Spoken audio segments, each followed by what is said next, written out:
Hi friends, travelling food ಗೆ ಸ್ವಾಗತ ಸುಸ್ವಾಗತ. ಇವತ್ತು ಟ್ರಾವೆಲಿಂಗ್ ಫುಡ್ ನಲ್ಲಿ ನಾವಿರುವಂತ ಏರಿಯಾ ಬೆಂಗಳೂರಿನ ಹಲಸೂರಿನಲ್ಲಿ ಇದ್ದೇವೆ.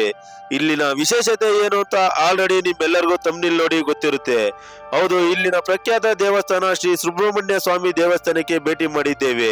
ಇದರ ಪೂರ್ತಿ ಇತಿಹಾಸವನ್ನು ನಾನು ನಿಮಗೆ ತಿಳಿಸುತ್ತೇನೆ. ಅದಕ್ಕೂ ಮುಂಚೆ ನೀವೇನಾದರೂ ನಮ್ಮ ಚಾನೆಲ್ ಅನ್ನು ಸಬ್ಸ್ಕ್ರೈಬ್ ಮಾಡಿಲ್ಲವಾದಲ್ಲಿ ಈ ಕೂಡಲೇ ಸಬ್ಸ್ಕ್ರೈಬ್ ಮಾಡಿ ಹಾಗೂ ಪಕ್ಕದಲ್ಲಿರುವಂತ ಬೆಲ್ ಐಕಾನ್ ಅನ್ನು ಕ್ಲಿಕ್ ಮಾಡಿ, ಕಮೆಂಟ್ ಮಾಡಿ, ಶೇರ್ ಮಾಡಿ ಅಂತ ಕೇಳ್ಕೊಳ್ಳುತ್ತಿದ್ದೇನೆ.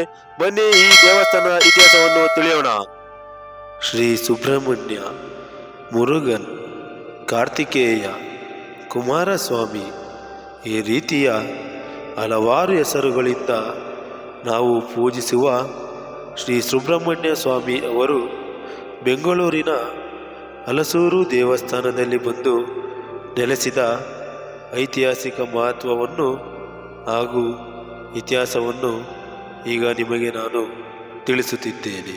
ಈ ದೇವಸ್ಥಾನವು ಚೋಳರ ಕಾಲದ ನಿರ್ಮಾಣ ಎಂದು ಹೇಳಲಾಗುತ್ತದೆ. ಚೋಳ ಸಾಮ್ರಾಜ್ಯದ ಕಾಲದಲ್ಲಿ ದಕ್ಷಿಣ ಭಾರತದಲ್ಲಿ ಸುಬ್ರಹ್ಮಣ್ಯ ಆರಾಧನೆಗೆ ಬಹಳ ಪ್ರಾಮುಖ್ಯತೆ ಇತ್ತು. ನಿರ್ಮಾಣದ ಶೈಲಿ ದ್ರಾವಿಡ ಶೈಲಿಯ ಗೋಪುರ ಮತ್ತು ಸೊಗಸಾದ ಕಲ್ಲಿನ ಶಿಲ್ಪಕಲೆ ಇಲ್ಲಿನ ವೈಶಿಷ್ಟ್ಯ. ಗೋಪುರವು ಎತ್ತರವಾಗಿ ಅಲಂಕರಿಸಿರುವ ಪ್ರತಿಮೆಗಳೊಂದಿಗೆ ಅಲಂಕರಿಸಲಾಗಿದೆ. ಕಟ್ಟಡದ ರೂಪ ದೇವಸ್ಥಾನ ಆವರಣದಲ್ಲಿ ಪ್ರಮುಖ ಗರ್ಭಗುಡಿ, ದೊಡ್ಡ ಆವರಣ ಹಾಗೂ ಹಲವು ಉಪ ದೇವಾಲಯಗಳಿವೆ.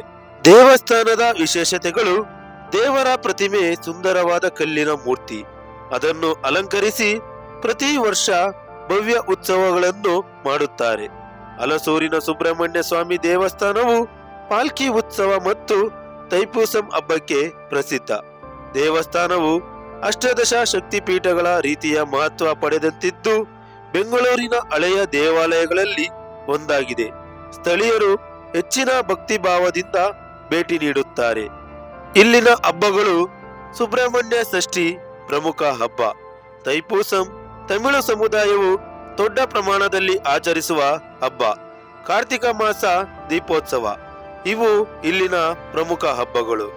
ಇದು ಬೆಂಗಳೂರಿನ ಹೆಚ್ಚು ಪ್ರಾಚೀನ ಹಾಗೂ ಶಿಲ್ಪ ವೈಭವ ಹೊಂದಿದ ದೇವಾಲಯಗಳಲ್ಲಿ ಒಂದಾಗಿದೆ. ಪುರಾಣ ಕಥೆಗಳ ಪ್ರಕಾರ ಸುಮಾರು 1200ರಿಂದ 1500 ವರ್ಷಗಳ ಹಿಂದೆ ಈ ದೇವಾಲಯವನ್ನು ಚೋಳ ಸಾಮ್ರಾಜ್ಯದ ಕಾಲದಲ್ಲಿ ನಿರ್ಮಿಸಲಾಗಿದೆ ಎಂಬ ಜನಪ್ರಚಲಿತ ನಂಬಿಕೆ ಇದೆ. ಚೋಳರು ತಮಿಳುನಾಡಿನಲ್ಲಿ ಸುಬ್ರಹ್ಮಣ್ಯ ಸ್ವಾಮಿಯನ್ನು ಮುರುಗನ್ ಎಂಬ ಭಕ್ತಿಯಿಂದ ಹೆಸರಿನ ಮೂಲಕ ಮಹತ್ವ ನೀಡುತ್ತಿದ್ದರು. ಅವರ ಆಳ್ವಿಕೆಯಲ್ಲಿ ಬೆಂಗಳೂರಿನ ಹಲಸೂರು ಪ್ರದೇಶದಲ್ಲೂ ದೇವಾಲಯವನ್ನು ಕಟ್ಟಲಾಯಿತು. ಇತಿಹಾಸದ ಪ್ರಕಾರ ಸುಬ್ರಹ್ಮಣ್ಯ ಸ್ವಾಮಿ ಇಲ್ಲಿ ಪ್ರತ್ಯಕ್ಷರಾದರು ಎಂದು ನಂಬಿಕೆ ಇದೆ. ಹೇಳುವ ಪ್ರಕಾರ ಹಲಸೂರು ಸರೋವರದ ಹತ್ತಿರವಿದ್ದ ಒಬ್ಬ ಭಕ್ತನು ತಪಸ್ಸು ಮಾಡುತ್ತಿದ್ದಾಗ ಸುಬ್ರಹ್ಮಣ್ಯ ಸ್ವಾಮಿ ಪ್ರತ್ಯಕ್ಷವಾಗಿ ಈ ಸ್ಥಳವು ನನಗೆ ತುಂಬಾ ಇಷ್ಟವಾದ ಕ್ಷೇತ್ರ ಎಂದು ಆಶೀರ್ವಾದ ನೀಡಿದನು. ನಂತರ ಭಕ್ತರು ಇಲ್ಲಿ ದೇವಸ್ಥಾನವನ್ನು ನಿರ್ಮಿಸಿದರು. ಇಲ್ಲಿ ಬಂದವರಿಗೆ ಸುಬ್ರಹ್ಮಣ್ಯ ಸ್ವಾಮಿ ಶಕ್ತಿ, ಧೈರ್ಯ ಮತ್ತು ನೆಮ್ಮದಿ ನೀಡುತ್ತಾರೆ ಎಂಬ ನಂಬಿಕೆ ಇದೆ. ಒಮ್ಮೆ ಬಂದರೆ ಮತ್ತೆ ಮತ್ತೆ ಬರಬೇಕು ಎಂಬುವ ಪವಿತ್ರ ಸ್ಥಳವಾಗಿದೆ. ನೀವು ಕೂಡ ಭೇಟಿ ಕೊಡಿ ಅಂತ ಹೇಳ್ತಾ ನಾನು ಮುಂದಿನ ವಿಡಿಯೋದಲ್ಲಿ ಸಿಗ್ತೀನಿ. ಬಾಯ್ ಬಾಯ್.